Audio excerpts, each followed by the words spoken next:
ભદ્રાલા ગ્રામ પંચાયતની અંદર કમસે કમ 500થી વધુ લગ્ન નોંધણી સાબિત જોવા મળેલી છે અને એની અંદર જે ટીસીએમ હતા પીએમ પરમાર એમના સમયગાળામાં બધી ખોટી લગ્ન નોંધણીઓ થયેલી હોય એવું સાબિત થતું હતું.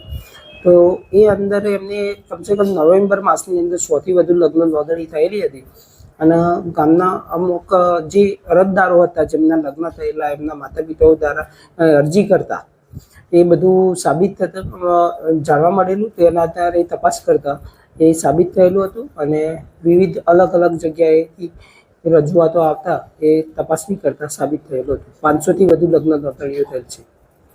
લગ્ન કરવાના યુવક યુવતીઓ ગુજરાત રાજ્યના પણ છે, અલગ અલગ જિલ્લાના, બનાસકાંઠા છે, હિંમતનગર છે, આણંદ છે, બહુ સુરત છે, અલગ અલગ જિલ્લાના પણ છે ને, રાજસ્થાન, મધ્યપ્રદેશ એમના પણ યુવક યુવતીઓ પણ છે.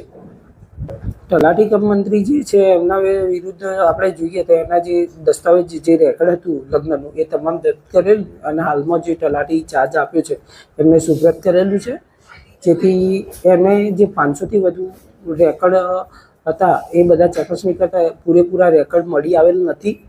70% જેટલા જ રેકર્ડ મળી આવેલ છે, બાકીના રેકર્ડ મળી આવેલ નથી. એટલે એ રેકર્ડ નથી મળી આવે એટલે બધા ખોટા દસ્તાવેજ કર્યા હોય એવું સાબિત થતું હોય છે. એના આધારે મેં એને એકતરફી છૂટો કરેલો છે અત્રેના તાલુકાથી 21/12/2023ના રોજ. આ જે આખો પ્રકરણ બહાર આવતો એને 21/12/2023ના રોજ અત્રેના તાલુકાથી છૂટો કરેલ છે, જિલ્લા વાલે મૂકેલ છે. અલગ જેની અંદર જોવા જઈએ તો અલગ અલગ વિસંગતતાઓ તો કાફી હતી. જે લગ્ન માટેના જે પુરાવા જોઈએ એ પૂરતા પુરાવાની એની અંદર બ્રાહ્મણ હોય છે, વકીલ હોય છે, બ્રાહ્મણની પણ જરૂર પડે છે, બ્રાહ્મણની દાખલાની જરૂર પડે છે. તો એ અમુક બ્રાહ્મણોના દાખલા પણ અમુક રેકર્ડમાં મળેલ નથી. જો તો સ્ટેમ્પ ને એવું મળી આવે છે, દરેક સ્ટેમ્પની અંદર અલગ અલગ વકીલોની સહીઓ પણ જોવા મળેલી છે. હાલ આ તલાટી કમ મંત્રીને અત્રેના તાલુકાથી છૂટા કરી એકતરફી જિલ્લા વાલે મૂકેલા છે. એમના ઉપર કાર્યવાહી કરવા માટેની સત્તા માન્ય નાયબ જિલ્લા વિકાસ અધિકારીની હોય તો એમની યોગ્ય કાર્યવાહી થાય એના ઉપર. દિનેશભાઈ પરમાર, ટાકાટુકા, તાલુકો ભિલોડા, જિલ્લો અરવલ્લી.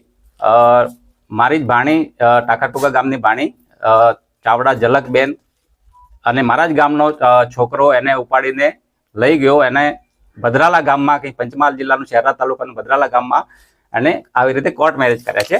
એની તપાસ કરવા માટે આવેલો. છોકરી જ્યારે ભાગી ગઈ ત્યારે અમે એને બહુ તપાસ કરી. પછી એ લોકો ઈડર પોલીસ સ્ટેશનમાં હાજર થયા. એને પૂછ્યું ભાણીને કે તું ભદ્રાલા કેવી રીતે પહોંચી? તો છોકરીએ એકદમ ના પાડી દીધી કે હું ભદ્રાલા ગામે ગઈ જ નથી. એટલે ટોટલી બોગસ. આવા લોકો જોડે કાર્યવાહી કરવી જોઈએ અને તાત્કાલિક આવા લોકોને સસ્પેન્ડ કરવા જોઈએ.